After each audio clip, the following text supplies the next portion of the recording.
আজকে দাদির নিয়ে যাইতেছি দাদির মেয়ের বাড়ি আমার পুকুর বাড়ি যাইতেছি।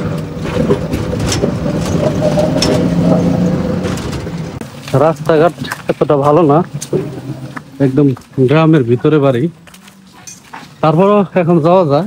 আগে তো হাঁটা ছাড়া পাইছিল না। আদিবার হাতে দিয়ে দিলাম, আদিবার নিয়ে যাইতেছে।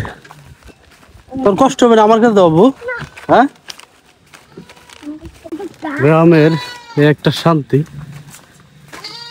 বাতাস আছে, যেদিকে তাকাই সবুজ আর সবুজ। মাশাআল্লাহ। ডাইনে যাও, আস্তে আস্তে যাও বাবা, পড়ো না। ওই যাই, ঠিক আছে।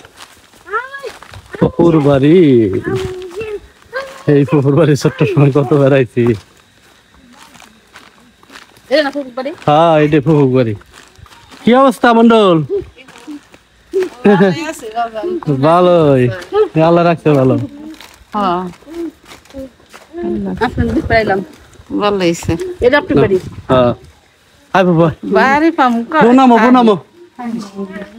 বাবু তুমি নামো।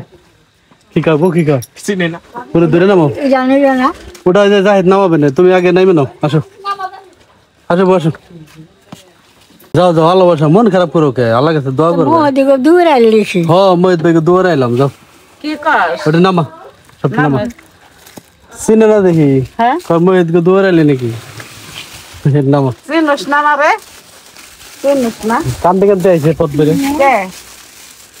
কানবো না, মেয়ের জন্য কানতেছে।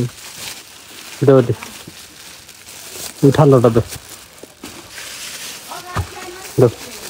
খোলাটা গাড়িটা সেহাই রাখুন হলে। মুরব্বী আমার যত্ন করতেছে। এটা হচ্ছে আমার ফুপা, বালিশ দিতেছে বাইক। আমার বউ, আমার ফুপু, আমার ছোট কাকার বড় ছেলে জাহিদ, আমার ফুপা। আব্বা ওই যে ক্ষেত গুলো নিয়ে ব্যস্ত, বেগুন ক্ষেত নিয়ে ব্যস্ত। আবার জ্বর আছে, ঠান্ডা লাগছে, আর আমিও তো সময় পাই না। কিন্তু আমি তারপর আজকে অফ দিয়ে আইছি আর কি, যেভাবে।